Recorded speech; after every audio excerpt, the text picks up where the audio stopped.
뉴저지 팰리세이드 파크 46번 도로 공사 구간에 신설된 표지판이 운전자들의 원성을 사고 있습니다. 어제 퀸즈 라과디아 공항에서 항공기 비상 착륙 사고가 발생했습니다. 지난 8년간 뉴욕을 방문한 한국인들 중 사망한 사람이 60명에 육박하는 것으로 조사됐습니다. 소수기 경찰단체들은 레이먼드 켈리 뉴욕시 경찰국장의 차기 국토안보부 장관 임명을 강력히 반대했습니다. 새학기를 앞두고 전국의 학교 급식 가격이 오를 전망입니다. 이상은 이 시각 주요 뉴스입니다. 여러분 안녕하십니까? KBN 뉴스입니다. 뉴저지 팰리세이드 파크에 오실 때 주의하셔야겠습니다. 펠팍타운에서 새로 세운 애매모호한 도로교통 표지판 때문인데요. 타운은 홍보나 계도 기간 없이 위반할 경우 티켓을 발부하고 있어 운전자들의 원성을 사고 있습니다. 금홍기 기자가 취재했습니다.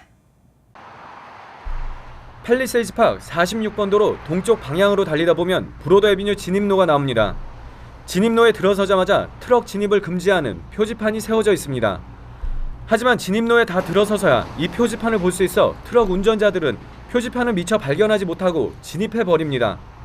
또 46번 도로와 로프 애비뉴가 만나는 지점에도 좌회전과 우회전 금지, 그리고 트럭 진입 금지 표지판이 세워져 있지만 나무로 가려져 잘 보이지 않을 뿐만 아니라 우회전과 좌회전을 허용하는 기존 표지판도 함께 세워져 있어 운전자들에게 혼란을 가중시키고 있습니다. 다리 공사를 하고 있는 교량유에도 상황은 마찬가지였습니다. 교차로 표지판을 지키지 않을 경우에는 벌금 $85와 벌점 3점이 부과됩니다. 펠팍타운은 홍보나 계도 기간을 가지지 않고 티켓을 발부하고 있어 운전자들로부터 강한 불만이 제기되고 있습니다. 펠팍타운은 표지판을 세운 지 한 달이라는 시간이 지났지만 운전자들에게 혼돈을 주는 기존 표지판을 제거하지 않은 채 티켓 발급에만 급급한 모습입니다. KBN 뉴스 금홍기입니다. 비행기는 이륙보다 착륙 시 고도의 기술을 요구한다고 하는데요. 퀸즈 라과디아 공항에서 어제 비상 착륙 사태가 발생했습니다. 아시아나 항공기의 착륙 사고 충격이 아직도 지워지지 않고 있는 가운데 발생한 어제 사고로 승객들은 가슴을 쓸어내렸습니다. 다행히 큰 사고는 면한 것으로 알려졌습니다. 어제 퀸즈 라과디아 공항에 착륙하던 사우스웨스트 항공기가 착륙 중 앞바퀴가 부서지는 사고가 발생했습니다. 연방항공청에 따르면 터네시주 내쉬빌을 출발해 라과디아 공항에 도착하던 사우스웨스트 항공 345편 보잉 737기가 어제 오후 5시 45분쯤 착륙을 시도하던 중 앞바퀴가 부서지면서 여객기 앞부분이 활주로 바닥과 충돌했습니다. 다행히 항공기는 활주로 한켠에 성공적으로 멈춰서 큰 불상사를 피할 수 있었습니다. 한 목격자는 충격으로 부러진 앞바퀴가 활주로에 그대로 방치돼 있었다며 사고 직후 소방차와 구조 요원들이 긴급 출동해 현장을 수습했다고 전했습니다. 이후 탑승 중이던 승객 149명은 비상문으로 긴급 탈출했으며 이 중 10명 정도가 경미한 부상을 입고 인근 엘머스트 병원으로 옮겨져 치료를 받고 있는 것으로 알려졌습니다. 한편 이번 사고로 한때 라과디아 공항의 모든 이 착륙 항공편의 운항이 전면 중지되는 등 승객들이 큰 불편함을 겪어야 했습니다. 즐거운 여행 중에 예기치 못한 일들이 일어나곤 하는데요. 지난 8년간 뉴욕 일원을 방문한 한국인들 가운데 살해나 자살 등 불의의 사고나 사건에 연루돼 사망한 사람이 60명에 육박하는 것으로 조사됐습니다. 뉴욕 총영사관이 어제 공개한 뉴욕 일원 재외국민 범죄 피해 현황에 따르면 2006에서 2013년 상반기까지 약 8년간 뉴욕, 뉴저지, 펜실베니아 등 관할 5개 주에서 체류 중에 숨진 한국 국적자는 모두 57명이었습니다. 이들은 자연사를 포함해 자살과 피살 그리고 교통사고 등이 원인이었습니다. 2008년 이후 유형별 사망자는 살해된 경우가 10건이었으며 자살 또는 교통사고, 자연사 등으로 인한 사망은 34건이었습니다. 연도별로 보면 2009년이 17명으로 가장 많았는데 이 시기는 한인 사회가 자살 문제로 홍역을 앓았던 때입니다. 2006년 12명, 2010년 9명, 그리고 2011년과 2012년은 각각 8명이었습니다. 올 들어서는 피살 1건, 자살 1건 등을 기록 중이지만 강도와 절도를 당한 경우는 40건에 달했으며 사기 피해 19건, 폭행이나 상해는 10건, 그리고 행방불명이 12건 등으로 집계됐습니다. 또한 한국 국적자들의 뉴욕 일원 체류 중 범죄 가해 건수는 2009년 50건에서 2010년 89건, 2011년 102건 등으로 증가 추세를 보이다가 지난해 87건으로 다소 감소했습니다. 올 상반기까지 가해 건수는 46건인 것으로 나타났습니다. 레이먼드 켈리 뉴욕시 경찰국장은 강력한 차기 국토안보부 장관 후보로 떠오르고 있는 인물입니다. 하지만 소수의 경찰단체들이 인종차별적인 불신 검문과 강제 연행의 확대를 우려하며 그의 임명에 반대하는 시위를 벌이고 있습니다. 지난 21일 흑인과 히스패닉 경찰단체가 뉴욕 시경 본부 앞에서 켈리 국장의 국토안보부 장관 임명을 반대하는 시위를 벌였다고 데일리 뉴스가 어제 보도했습니다. 앤서니 미란다 전국 히스패닉 경찰협회 회장은 이날 집회에서 켈리 국장은 인종차별적 불신 검문을 명문화, 합법화했다며 우리는 이러한 인종차별적 불신 검문 관행이 전국적으로 확대되는 것을 좌시할 수 없다고 밝혔습니다. 또 흑인 경찰단체인 백인의 흑인 경찰 등 이날 집회 참석자들도 뉴욕시경의 악명 높은 불신 검문 관행과 무슬림 커뮤니티 감시 프로그램 등을 비난하며 이를 총지휘한 켈리 국장의 장관 임명은 부적절하다고 주장했습니다. 이날 시위는 최근 버락 오바마 대통령의 스페인어 방송과의 인터뷰에서 켈리 국장이 차기 국토안보부 장관 후보 중 최적의 후보라고 언급한 데 따른 반발로 보입니다. 뉴욕시경의 불신 검문 횟수는 2002년 10만 건 미만이었지만 그의 취임 후 급증해 2011년에는 68만 4,330건으로 나타났습니다. 이들 가운데 87%가 특히 흑인과 히스패닉 주민에게 집중됐으며 문제는 검문을 당한 사람 가운데 법을 위반한 사람은 12%에 불과했습니다.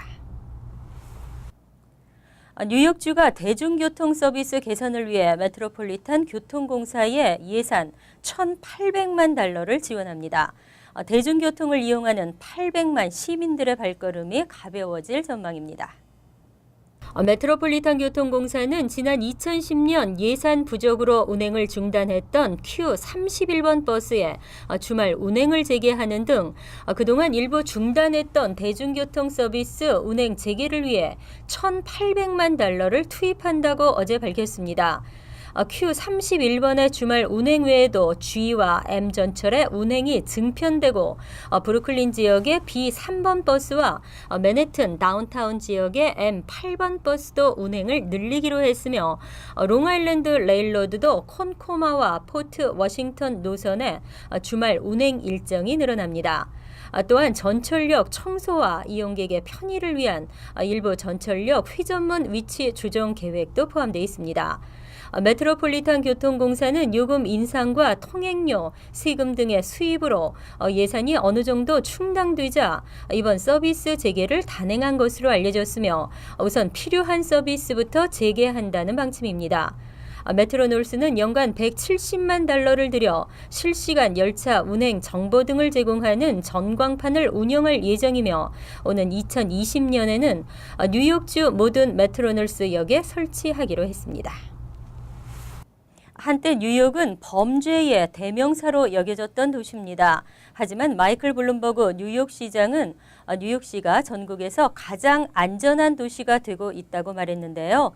최근 강력한 범죄 예방 시스템의 실효로 강력 범죄가 줄면서 살해 피해자도 역대 최저를 기록했습니다.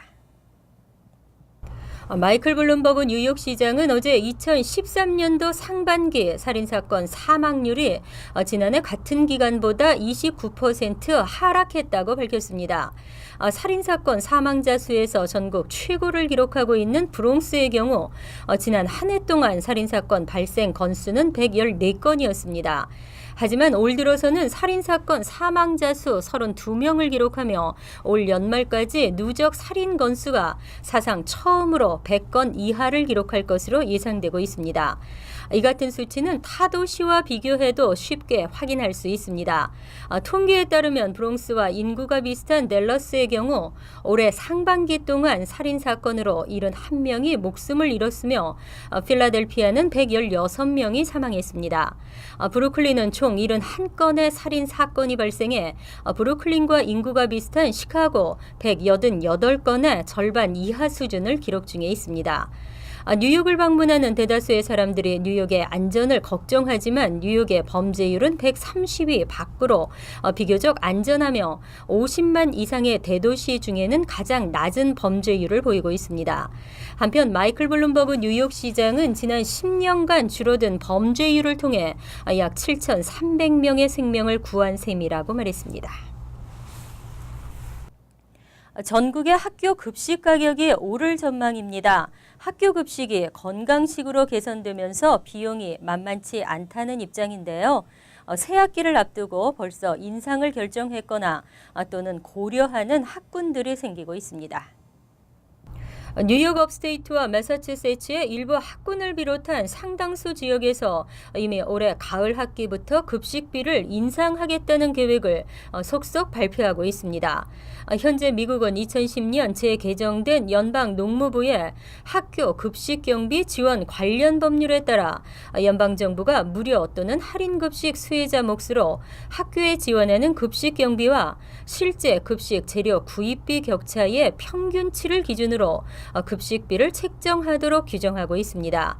하지만 상당수 학군들은 과일과 야채가 풍부한 건강식단을 제공하라는 정부 지침 강화로 급식 재료 구입비 부담이 늘어나고 있다며 새 학기부터 급식비 인상은 불가피하다는 입장입니다. 뉴욕의 사라넥 레이크 학군은 점심 급식과 아침 급식을 각각 10센트와 5센트씩 인상하기로 결정했으며 매사추세츠의 이스트 브리지워터 학군도 초중 고등학교 모두 15에서 25센트씩 올리기로 했습니다. 한편 뉴욕시는 아직까지 급식비 인상에 대한 언급은 없는 상태이며 현재 점심은 무료 또는 할인 수혜자가 아닌 일반 급식자는 1달러 50센트, 타 지역보다 저렴하고 아침 급식은 소득 수준에 상관없이 누구에게나 무료로 제공되고 있습니다. 이상으로 KBN 뉴스를 마칩니다. KBN과 함께 즐거운 저녁 되시기 바랍니다.